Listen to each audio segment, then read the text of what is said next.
The function of the temple is now in Jesus. And the temple disappears forever.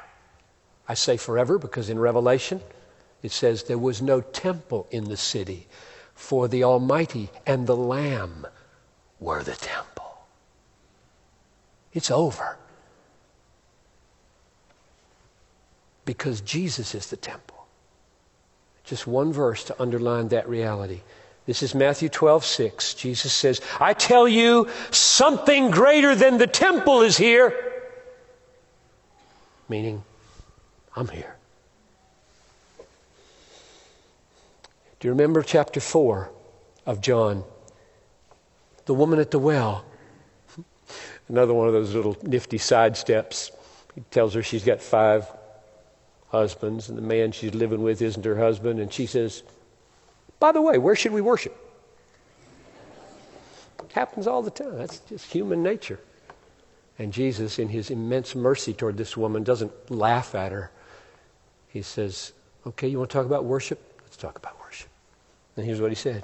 Woman, believe me, the hour is coming when neither on this mountain where we're standing, nor in Jerusalem at the temple will you worship the Father.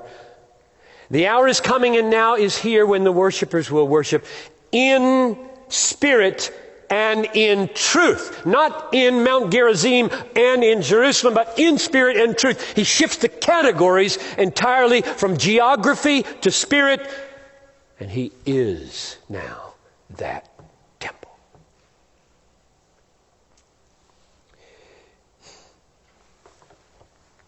I am the new temple. I raised it up in 3 days. When I raise myself from the dead in 3 days, everywhere in all the world, people can go to God through me.